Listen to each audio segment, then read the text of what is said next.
That was unique. How's everybody doing? Let's all take a nap. I'm ready. You guys want to talk about anything special? First of all, thank you for finally inviting me to come to Baltimore. I've never been here before, and all I've seen so far is this hotel. It is a hotel, isn't it? Okay, it might be a resort of some kind. But I've enjoyed myself so far. Mind you, so far. So, but I'd love to answer any questions that you guys, it's Q&A, right? That's how it's advertised? No song and dance or anything? You don't want to hear me dance. So, I don't know if this is organized or not, because I'm not. But is this how we're going to do it? You're going to ask questions and I'm going to answer them. Let's try something new. What's your favorite color? Blue. It's a guy. No kidding. All right. I'll answer anything within reason. Well, all right, anything. You want to start? Microphone. Techie. Anybody near the switch? Okay. What was harder to film, Stargate or MacGyver? Like, from an action standpoint. From what? An action standpoint. What do you think? I didn't do anything on Stargate. I had to think of the show. Stargate. I was surrounded by a large cast, group of people that supported all of the action, so I didn't have to carry it like I did on MacGyver. And in fact, MacGyver, I did so much of my own stunt work on that show that I'm just a wreck today. You know, I mean, I've got a bad back, I've had knee surgeries. Yeah, violins everywhere, right? But I sure had fun. Well, for one thing, I was young and much thinner back then, so I could actually do all those things. So I didn't mind, but I had sense enough to make my next big job, you know, kind of an ensemble situation. So MacGyver was a little taxing, I must say. Sure. We all were a little thinner back then. I also want to say, sir, that... Just hate that. Hate it. And all of you who want to take pictures of me signing, get over it, because this is what you're going to see. I hate that. Don't do that. God. First, the statement, I enjoyed you in Legend. You're the one. Yes, I love you. Unfortunately, 12 episodes, pity. My question, say when I asked Terrell earlier, is there a role that you wish you had never taken, something you would like to see removed from IMDb? Why? Do you know of one that the one you've got in mind? No, not particularly. I figured that would give me an insight to you. I can probably come up with one. But I would seem ungrateful. See, I appreciated all the work that I got growing up, growing up through in this business. But there is one that I'm particularly embarrassed by. Oh, and that was 7 Brides for 7 Brothers. Why? What? Are you serious? I thought you were all going to cheer. Now, I had a lot of fun doing that show. Most of you don't even know what I'm talking about, but... My brother was named as a character on this show. His name is 7?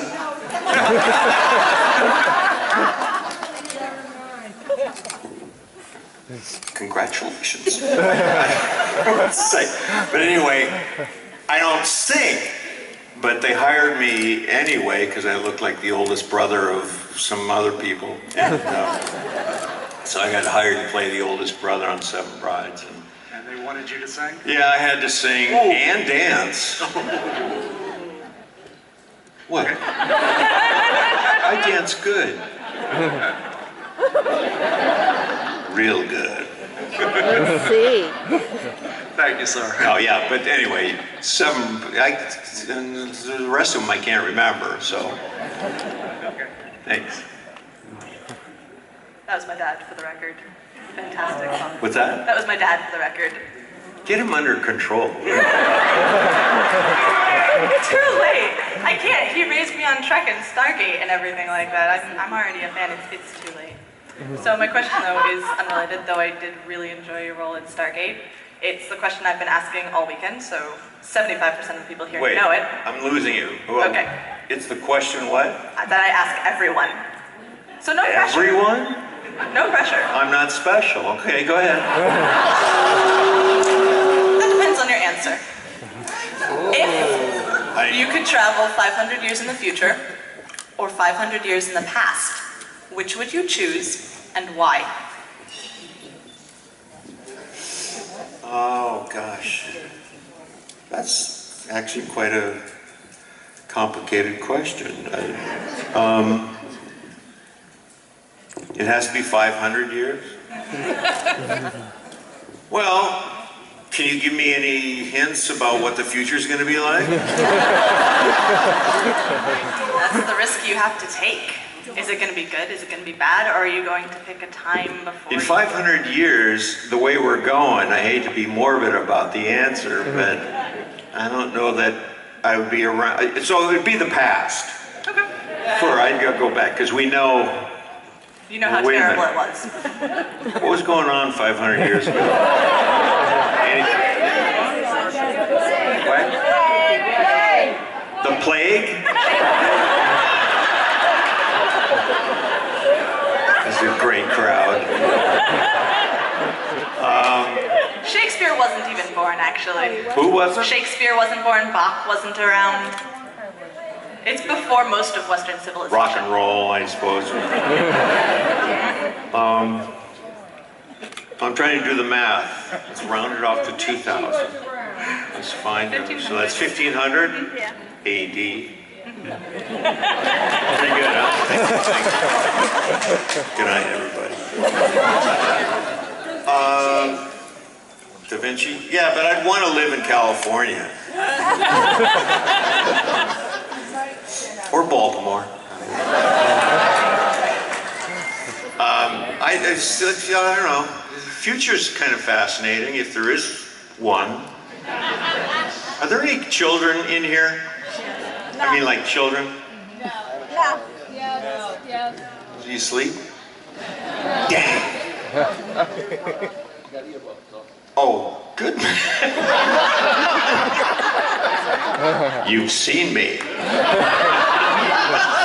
Well, I try to be very careful, even though blue is my favorite color. Kidding. What was the question? No, I'm kidding. I guess. What's the consensus here? Most people pick the past. Really? Because they're afraid of the future? Yeah, I've had 2 people this weekend say the future. That's it. So 2,500, let's say? Well, 2,640. It could be as good as Star Trek. I guess, yeah. Although, you know what? You see, so am I dragging this out long enough? You think about the movies you see about the future and about space travel and all that kind of stuff, and it's so much of it is so dark. You know, I think of the Alien franchise, and I think, what if that really is happening or is going on somewhere? I'd hate to grow. Sorry. I'd hate to be around with those kind of animals, but still, I think I'd go with the future. All right, thank you very much. Yeah. Or the past.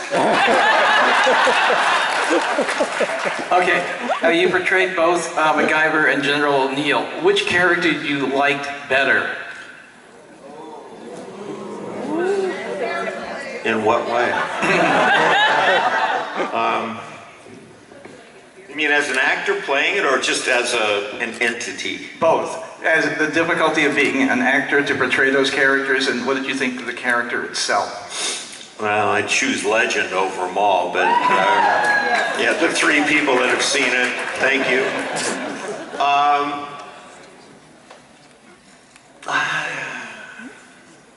Boy, I'm really failing on these. Because I want to be profound and sincere and truthful, but I'm nothing like that, so I can't change my personality. Probably O'Neill, I think. Pretty much, because he had more fun, you know, off camera.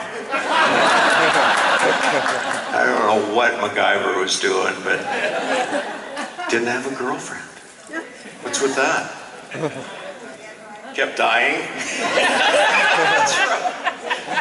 Of course, what's with, I forgot, Shanks and, not Shanks, what's his, no, what's his name? Mike, no. Daniel, thank you. Yeah, what's with Daniel and MacGyver? What? Who did I play? What about that Jack and Daniel thing? What about that Jack Daniels thing?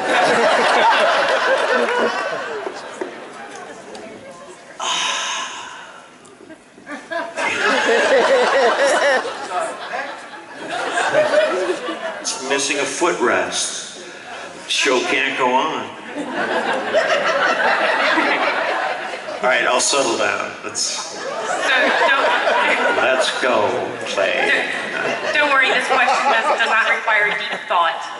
So there's a reputation that you have you like to do a lot of practical jokes on set. That's not me. That's not you? Really? Yeah, I didn't do, I mean... Yeah, Chris was here a few years ago and he had... that. Right. Sorry. I know what you're talking about. He busted you. I've never thought of that as a practical joke, but... So it's just one, or did It's you a have natural favorite? physiological process of thought. Chris and I, for those of you who don't know,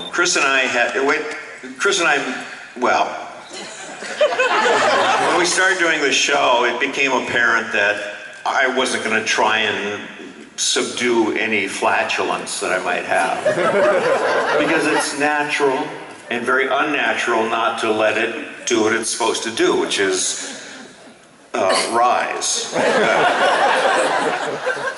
And so it became kind of the audacity of that actor of doing that around people. And I didn't care. It was like, you know, what do you do with yours? What, are you going to stop everything, go outside and have your way with the air there? Very true. No, anyway. So Chris, because I was so free with that particular process, he felt obligated, I guess, to do the same. Well, therein lies the competition. Chris and I it wasn't anything formally discussed or,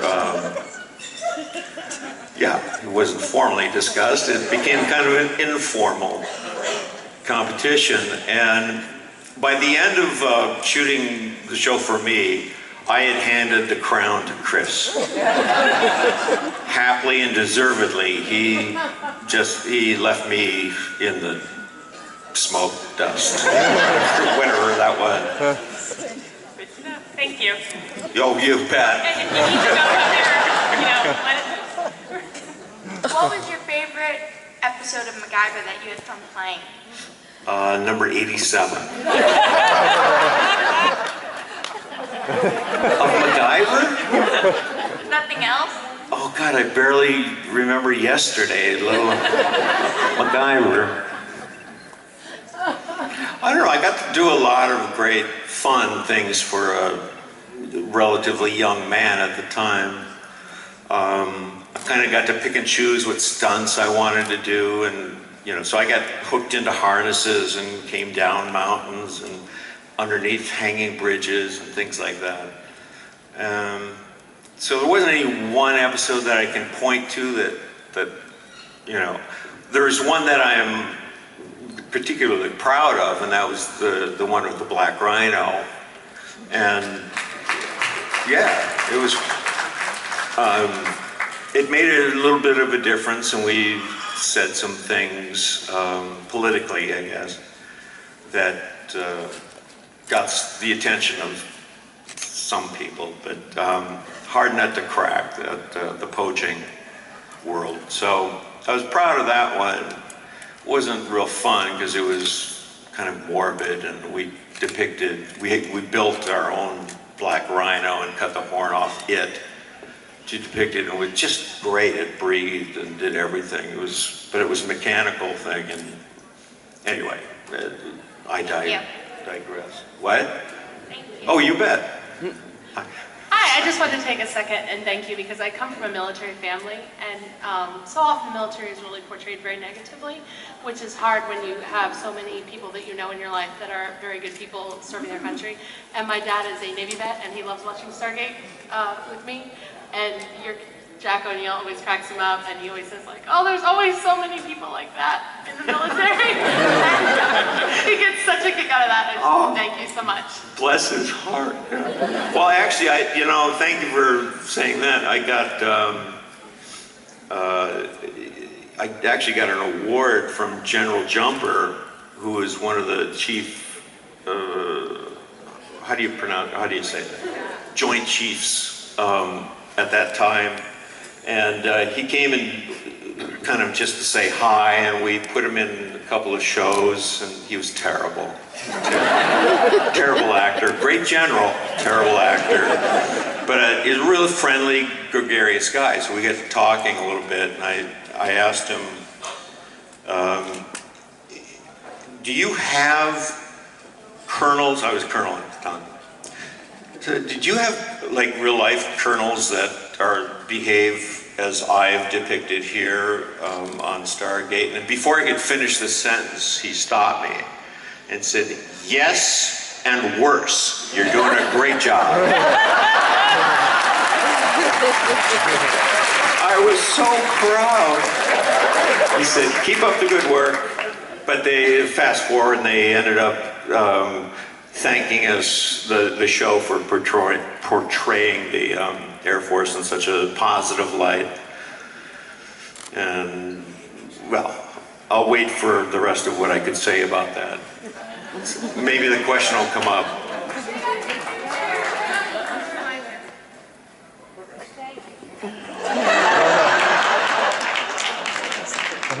This is just too much. Here. Thank you so much.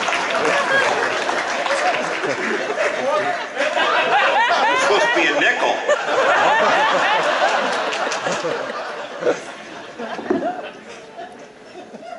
Go ahead. Yes, you've displayed a very nice self-deprecating sense of humor here. And I was wondering, did you ever think about doing a sitcom? Oh God, no.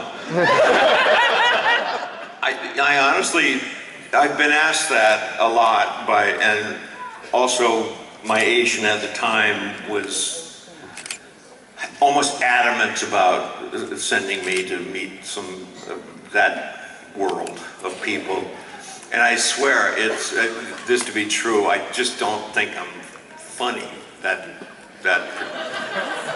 I mean, I can fart around like this, chit-chat and improvise, but given a comedy script, I think I'd be nervous about it. I think you got great timing. What's that? Yeah, I just stepped on your line. How good a timing is that? Thank you. Timing is everything. Thank you. I hate being short. What? I hate being short, having to move that down.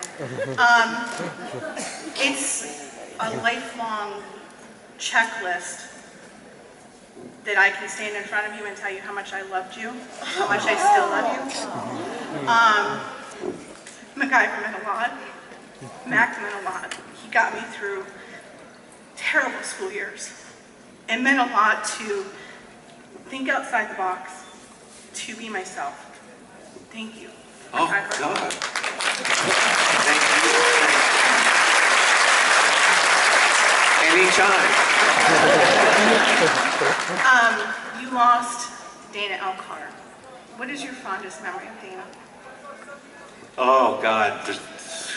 There actually are, there is quite a bevy of memories of him. He really was kind of a bit of a mentor for me because he was an experienced movie theater actor. And even though we kept it as light as possible for him, load-wise, but dialogue-wise, he could handle it. But as we all found out later on, that his sight was very slowly going. So that was very real for him. Oh, that was all real. In fact, he was all up for us writing a script that dealt with the real. In fact, I think the show won an award or something for. I can't remember the term for what he had. MacGyver. But he was very pragmatic about it. He's, very Danish that way, very Scandinavian.